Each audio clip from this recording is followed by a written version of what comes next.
What happens when the world is watching and celebration turns into silence? From Olympic spotlights to live broadcasts that froze mid-cheer, winter sports have delivered moments so shocking they rewrote safety rules and scarred a generation of fans. These are the 9 worst winter sports deaths in TV history tragedies that unfolded in real time where speed ice and ambition collided before millions. Are you truly ready to witness the moments when glory turned into heartbreak on live television? Take a breath, because once we begin with the first name, there's no turning back. Ross Milne. Long before the medals were awarded and the Olympic flame burned bright above Austria, there was a young man standing quietly at the edge of history. The Winter Olympics 1964 had drawn the world's finest skiers into the Alps where speed was measured in heartbeats and courage was tested against ice. Among them was Ross Milne, 19 years old, representing a country with little alpine tradition but enormous belief in him. He was not there as a novelty entry. In Australia, he was considered the future of downhill skiing, composed, gifted, relentlessly driven. For Ross, the games were more than a race. They were a declaration that talent could rise from anywhere, even from a town better known for summer heat than snow. Yet the mountain that winter felt uneasy. Snowfall had been scarce, and the downhill course on Paterkofel required reinforcement and urgent preparation. The surface was hard, the margins thin. During an official training session on January 25th, dozens upon dozens of skiers shared the same narrow descent, accelerating one after another down terrain bordered by trees and unforgiving slopes. Just before midday, Ross pushed out of the start building speed with each carved turn. The icy track flashed beneath him as he approached one of the course's most dangerous features, a blind rise that concealed the slope beyond. Cresting the ridge at roughly 60 to 70 kilometers per hour, he suddenly encountered a group of skiers standing directly in his line. At that speed, instinct replaces thought. He attempted to brake and maneuver around them, but downhill skis offer little forgiveness on hardened ice. His edge caught. In a fraction of a second, control slipped away. He veered off the prepared course and collided violently with a tree. The run that was meant to sharpen his readiness for Olympic competition ended in silence. Teammates initially did not grasp what had occurred until one climbed back up the hill and saw him lying still against the snow. Medical teams responded immediately, performing resuscitation before airlifting him to a hospital. Despite urgent efforts, his injuries proved fatal. The Olympic Village fell into shock. Before the Games had properly begun, celebration gave way to mourning. Official accounts later described a loss of control after catching an edge, while members of the Australian team questioned the crowded training conditions and course oversight. Explanations, however, could not restore what had been lost. Ross Milne never reached the Olympic starting gate. His promise, his ambition, and his moment on the world stage were frozen forever on that mountainside, a stark reminder that in downhill skiing, glory and danger often arrive at the same breathtaking speed. Ueli Kestenholz. In 1998, when snowboarding was still fighting for legitimacy, when critics questioned whether it even belonged on the Olympic stage, Ueli Kestenholz stood beneath the bright lights of the Winter Olympics 1998 and carved his name into history. He claimed bronze in giant slalom the very year the sport made its debut, becoming one of its first Olympic medalists and a symbol of a new era. He went on to collect 14 World Cup victories and 2 gold medals at the Winter X Games in snowboard cross-building. A reputation not just as a competitor, but as one of Switzerland's boldest riders, precise, fearless, and impossibly calm at the edge of chaos. By the time he stepped away from the World Cup circuit after the Winter Olympics 2006, he had already secured his place in history. But walking away from competition did not mean walking away from danger. Retirement only pushed him further into the wild.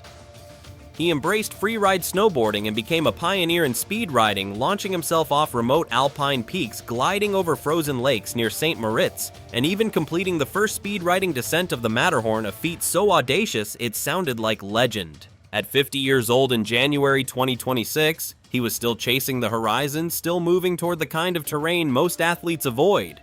He understood the mountains intimately. Decades of experience had taught him their rhythms, their moods, their silent warnings. In one of his final social media posts, he wrote about being ready to drop everything and go when nature aligned just right. It sounded like poetry. It sounded like destiny. And perhaps in hindsight, it sounded like a man who knew that every perfect alignment carries a shadow.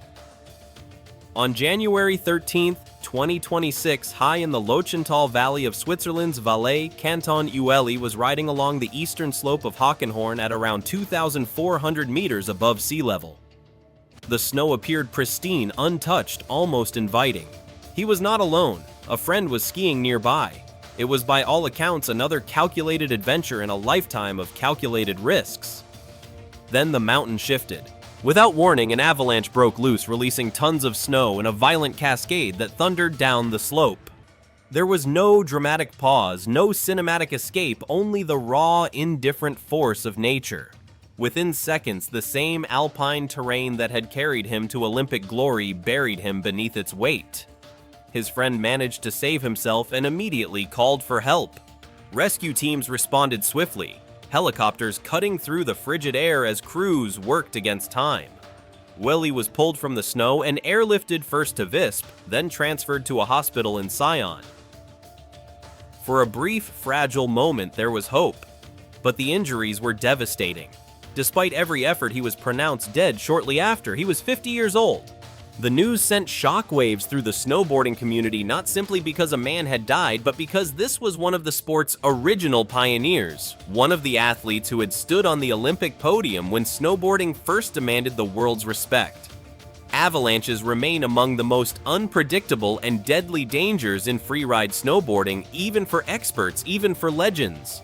Tributes poured in from teammates, fans, and the Swiss Ski Federation honoring not just his medals, but his spirit, adventurous, relentlessly curious, always pushing beyond the expected boundary. Ueli Kestenholz built a life chasing nature's most powerful elements, respecting them, studying them, yet never retreating from them. And in the end, the mountain did not remember his victories, his records, or his pioneering status.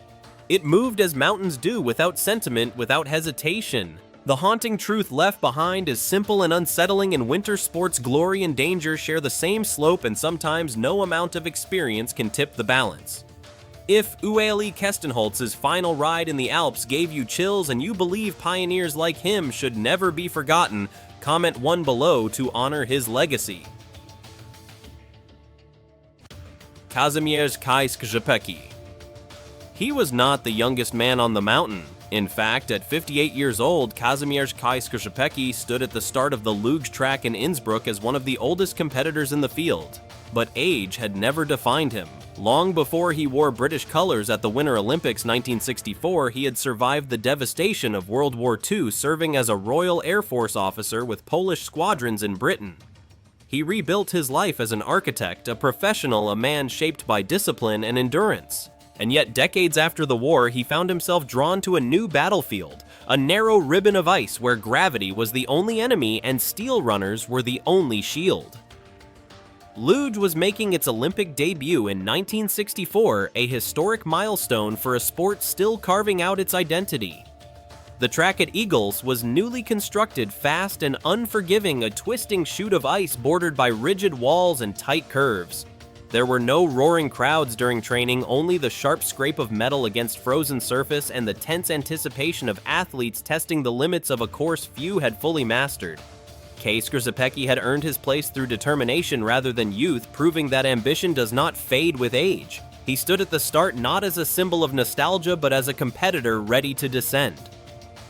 On January 21st, during a training run just days before the opening ceremony, something went wrong. At high speed on a course designed for precision, he lost control. The sled struck the side of the icy chute with violent force. The impact was catastrophic, a fractured skull, a broken pelvis, severe internal injuries. Rescue crews rushed him to a hospital in Innsbruck where surgeons worked through the night in an effort to save him. But the damage was overwhelming. During emergency surgery the following day, his heart failed. The Olympic community was stunned. Luge had been introduced to celebrate progress in international competition, yet before the games had officially begun, it was marked by tragedy. For the British team, the loss was profound. They had not only lost an athlete, but a man whose life story spanned war displacement and renewal. His wife and brother traveled to Austria to bring him home, and at their request, his body was returned to Poland for burial, a final journey reflecting the many chapters of his life. Kazimierz Kay-Skrzypeski survived aerial combat and the uncertainty of wartime Europe only to lose his life on a strip of Olympic ice. His death cast a shadow over the games, prompting reflection on safety in a sport still in its infancy. And his story endures as a solemn reminder: even those who have endured history's greatest storms remain vulnerable when speed ice and gravity converge without mercy. Johansson. He belonged to a generation that grew up believing snowboarding was no longer an outsider's rebellion, but a global stage. By the time the Winter Olympics 2006 arrived, Johansson had already carved his path into the elite ranks of snowboard cross. Competing on the World Cup circuit since 2000, ranked among the top riders in the world, he carried Sweden's hopes with quiet focus rather than spectacle. At just 26 years old, he had recently finished 12th in Turin, close enough to taste the podium, young enough to know his best years were still ahead. To those who watched him, he embodied the sport's essence: speed balanced by precision, aggression guided by discipline. In March 2006, only weeks after the Olympic spotlight dimmed, Johansson traveled to Lake Placid, New York to prepare for an International Ski Federation World Cup event at Whiteface Mountain. The Boren Trail course was designed to test even the most seasoned competitors, banked turns, rhythm sections, and high technical jumps demanding split-second calculation. Training runs are often where athletes push hardest, refining lines, adjusting timing, chasing perfection away from the roar of the crowd. On the morning of March 12th, Johansson approached one of the jumps alone, his focus sharpened, body aligned for takeoff. For a fraction of a second, everything appeared flawless. He launched cleanly into the airboard level trajectory true. Then mid-flight something shifted. His balance faltered. The landing angle changed by inches that matter when gravity waits below. He came down hard on the icy surface with catastrophic force. There were no trees in his path, no poles struck, no boundaries crossed. Officials later confirmed he had remained within the course, wearing a helmet, navigating exactly where he was meant to be. Yet the physics of speed and height proved unforgiving. The impact caused severe internal injuries, shattered bones trauma that left little room for recovery. Rescue teams responded immediately, transporting him to Adirondack Medical Center. Surgeons fought to stabilize him, but the damage was too great. Within hours, Johansson was pronounced dead. The World Cup event was canceled in his honor, and shock rippled through the snowboarding community. Teammates, competitors, and fans struggled to comprehend how a routine training jump, a maneuver executed countless times before, could end a life so abruptly. Johansson's death underscored a stark truth about snowboard cross. The danger is not only in obstacles, but in velocity itself. In a sport defined by razor-thin margins, the difference between a perfect landing and tragedy can be measured in a heartbeat. He had returned from the Olympics poised for more races, more podiums, more years chasing the mountain's edge. Instead, his final run became a solemn reminder that in winter sports, triumph and vulnerability share the same frozen slope, and sometimes even the most skilled rider cannot outpace gravity. Matilde Lorenzi. She was only 19, but in Italy's alpine circles, Matilde Lorenzi was already spoken of in the future tense, the one to watch, the next to rise, the name that would carry forward a proud skiing tradition. Raised with skis on her feet and sharpened by years of disciplined training, she had claimed national titles in both elite and junior categories, earned top 10 finishes at the Junior World Championships, and proven herself on the Europa Cup circuit. Alongside her older sister herself, a World Cup competitor, Matilde trained with the quiet intensity of someone who understood that greatness is built long before it is seen. By 2024, her trajectory seemed clear. The world stage was not a question of if, but when. On October 28, 2024, she was training on the Schnalstal Glacier in northern Italy, descending the Grawan G1 slope, a high-speed run carved into the frozen landscape of South Tyrol. It was not a race day. There were no roaring crowds, no flashing cameras, no medals waiting at the bottom. Just a routine session, the kind repeated hundreds of times by athletes chasing precision. She launched into the descent with the same focus that had defined her rise: balanced, aggressive, committed. Then, in a moment too brief to fully grasp control, was lost. Her skis slipped, her line broke, and she was thrown violently onto the unforgiving ice. Rescue teams responded quickly, airlifting her to a hospital in Bolzano. Surgeons worked urgently, fighting against the severity of her injuries. But by that night, the young skier whose future had seemed limitless was gone. News of her death spread rapidly through the Alpine community, sending shockwaves across Italy and beyond. Tributes poured in from fellow competitors, coaches, and international stars, including messages of remembrance from Michaela Schifrin, who honored the loss of a rising talent taken far too soon. Authorities opened an investigation into the circumstances surrounding the crash, examining training conditions and safety protocols. Yet beyond reports and reviews lay a more painful reality. A promising career had ended before it could fully unfold. Matilde Lorenzi had been racing not only against the clock, but toward a horizon filled with possibility. Her funeral in Italy marked the close of a life defined by discipline, ambition, and courage. And her story remains a stark reminder that in alpine skiing, the same slope that builds champions can, in a single instant, rewrite the future. Matilde Lorenzi was just 19, a rising star taken far too soon on the ice she loved. If you want to honor her young soul and send strength to her family, comment Amen below. Ekaterina Alexandrovskaya. The music stops first, the blades slow, the applause swells, then fades. And in that fragile pocket of silence between spotlight and darkness, something far more complicated often lingers. For Ekaterina Alexandrovskaya, the world saw the elegance, the lift, the flawless synchronization. What it did not see was how thin the line can be between triumph and isolation when a life has been built entirely on the ice. Born in Moscow and forged in one of the world's most demanding figure skating systems, Ekaterina carried a fierce technical edge beneath her delicate presentation. When she partnered with Harley Windsor and chose to represent Australia, it felt like the beginning of a new chapter, not just for her, but for a nation rarely associated with elite pairs skating. In 2017, they became World Junior Champions, the first Australians ever to claim that title. It was historic. It was cinematic. It was proof that reinvention can work. By the time they stepped onto Olympic ice at the Winter Olympics 2018, they were no longer underdogs. They were symbols of possibility. But elite figure skating is a world of relentless repetition and microscopic margins. Injuries began to intrude, including reported concussions that disrupted momentum and stability. Performances grew heavier under expectation. In early 2020, the partnership ended. Retirement followed not as a farewell tour, but as a necessity. And for an athlete whose identity had been defined by choreography, timing, and partnership, the sudden absence of that structure can feel like stepping onto ice that is no longer there. The routines disappear, the schedule dissolves, the crowd goes quiet. In July 2020, at just 20 years old, Ekaterina Alexandrovskaya died in Moscow. Authorities ruled it a suicide. The skating world responded with grief and disbelief. Tributes poured in, remembering her discipline, her competitive intensity, her contribution to Australian skating history.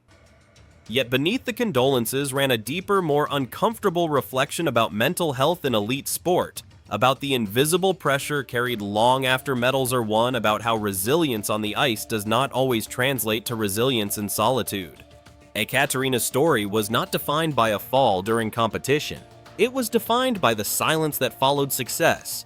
She had mastered balance under bright lights, but like many athletes, she faced a far more complex balancing act once the music stopped. Her legacy remains etched in record books and Olympic history, yet her passing leaves a lingering question that echoes far beyond figure skating. When the applause fades and the arena empties, who helps the athlete stand steady on ground that no longer feels frozen and certain? Sarah Burke. Before ski halfpipe had Olympic legitimacy, before it was framed by 5 rings and global television audiences, it had Sarah Burke. She was not simply competing inside the pipe, she was building the future of it. 4-time X Games gold medalist, a defining force in women's freestyle skiing, calm at the top deck, explosive in the air. She carried herself with the kind of composure that made danger look choreographed. To young athletes, she was proof that women belonged in a discipline long overshadowed by its male counterparts. To the sport itself, she was momentum. Throughout the 2000s, Burke didn't just dominate competitions, she advocated relentlessly for ski halfpipe to be included in the Olympic program. Meetings, presentations, persistence. She understood that medals mean more when the stage is global. And when the International Olympic Committee announced that women's ski halfpipe would debut at the 2014 Sochi Games, many in the community quietly acknowledged her influence. It felt as though the door she had been pushing against for years had finally opened. Then came January 2012, Park City, Utah. A routine training session at a superpipe she had skied countless times before. There were no flashing cameras, no finals underway, just another day refining technique in the discipline she had mastered. During a training run, she fell on a trick in the pipe. The impact caused a severe head injury. She was airlifted to a hospital in Salt Lake City and placed in intensive care. Surgeons worked to relieve pressure on her brain. For days, the skiing world held its breath, but the injury proved devastating. On January 19, 2012, Sarah Burke died at the age of 29. The shock was immediate and global. Tributes poured in from athletes across disciplines. Skiers, snowboarders, Olympians, all recognizing that her influence extended far beyond medals. Memorial events were held. Thousands gathered on snow-covered hillsides in Canada and the United States, lighting candles and raising skis in silence. When women's ski halfpipe finally debuted at the Winter Olympics 2014, many competitors spoke her name openly, acknowledging that the Olympic pipe existed in part because of her relentless advocacy. Sarah Burke's legacy is layered. She was a champion, yes, a pioneer unquestionably, but she was also a reminder of the inherent risk woven into progression sports. The same drive that pushes boundaries, that invents new tricks and higher amplitude, carries unavoidable consequences.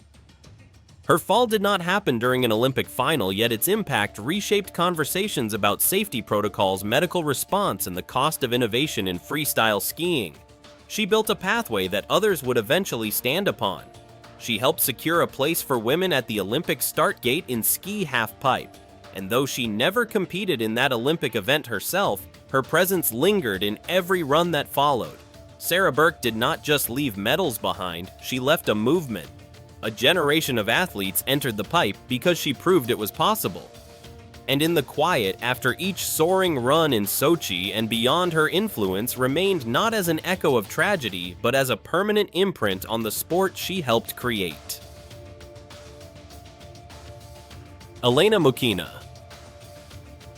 There are moments in sport when ambition rises so high it begins to blur the line between courage and danger. In the late 1970s, Elena Mukhina was the pride of Soviet gymnastics, sharp, expressive, technically daring. In 1978, she became world champion, defeating some of the biggest names in the sport and establishing herself as the heir to a dynasty built on precision and perfection. She was young, charismatic, and relentlessly driven. The Soviet system had found its next star, and the spotlight followed her everywhere.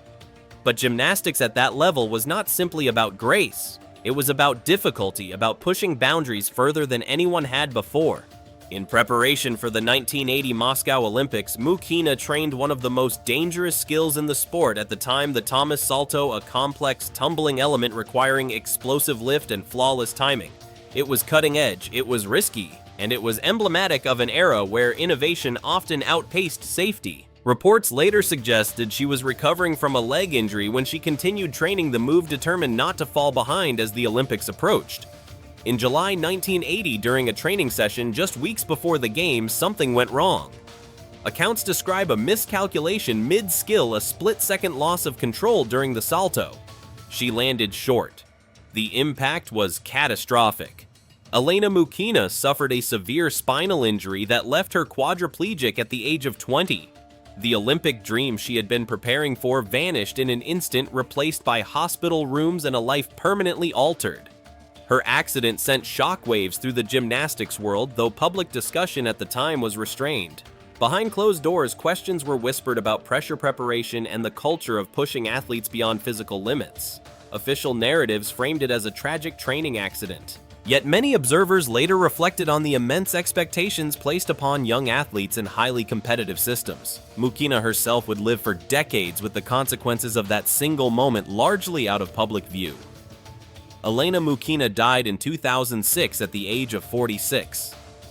By then, gymnastics had evolved, safety protocols had improved, and the sport had continued its relentless pursuit of higher difficulty.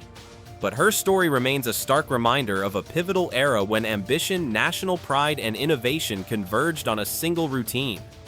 She once stood atop the world as a champion. Her fall became one of the most sobering chapters in gymnastics history. And her name endures not only for the titles she won, but for the lasting questions her accident left behind about how far the pursuit of perfection should go. Elena Mukhina's story reminds us how fragile greatness can be. Thank you for staying until the very end and watching with us. If you're still here, leave a 2 in the comments. Emmeline Ragot. In downhill mountain biking, gravity is both partner and predator. Riders stand at the top of jagged courses carved into mountainsides, knowing that within minutes they will hurl themselves down rock gardens, roots, and blind drops at breakneck speed. Few mastered that chaos like Emmeline Ragot. Calm behind the goggles, explosive on the descent, she became one of France's most accomplished downhill racers. A world champion in 2009, multiple-time national title holder, and a consistent force on the UCI circuit. Where others hesitated, she committed. Where others braked, she flowed. Throughout the 2000s and early 2000s, Ragot built a reputation for precision under pressure. Downhill racing leaves no room for error. One misjudged line can cost seconds or worse. Yet she navigated courses with a composure that suggested total command. Podiums became familiar territory. She carried the French tricolour with pride, representing a nation deeply rooted in cycling tradition. Teammates described her as fiercely competitive but grounded an athlete who understood both the thrill and the discipline required to survive at the top of an unforgiving sport. By 2015, she had stepped back from full-time elite competition, transitioning into mentoring and guiding younger riders. The most dangerous chapters of her career, the high-speed crashes, the bone-rattling descents, seemed behind her. Then in September 2015, tragedy struck far from any racecourse. Emmeline Ragot was killed in a road traffic accident in France at the age of 32. The details were stark and sudden. There was no final sprint, no medical drama unfolding trackside, just news that spread quickly through the cycling world, leaving disbelief in its wake. The irony was impossible to ignore. A rider who had survived years of downhill racing where competitors launched themselves down mountains at terrifying speeds lost her life not on a course but on an ordinary road. Tributes poured in from across the international cycling community. Riders, teams, and federations remembered her not only for her titles but for her resilience and leadership. Memorial rides were organized, social media filled with images of her in mid-descent, frozen forever in motion. Emmeline Ragot's story underscores a sobering truth about elite sport. Even those who make a career of managing risk cannot escape life's unpredictability. She had conquered gravity countless times, turning danger into discipline and fear into fuel. Yet her final chapter unfolded away from the mountains she once ruled. What remains is the image of a champion in full flight, eyes forward, body balanced, committed to the line ahead, and a reminder that sometimes the greatest shocks arrive not on the steepest slopes, but in the quiet stretches where no one expects them. Behind every medal, there is a risk the world rarely sees, and behind every broadcast, a story that doesn't fade when the cameras cut away. If these untold moments moved you, shook you, or made you see winter sports differently, don't let the conversation end here. Hit like, subscribe to the channel, and turn on notifications so you never miss the next story hidden beneath the ice. Because sometimes the truth behind the spotlight is colder than the mountain itself.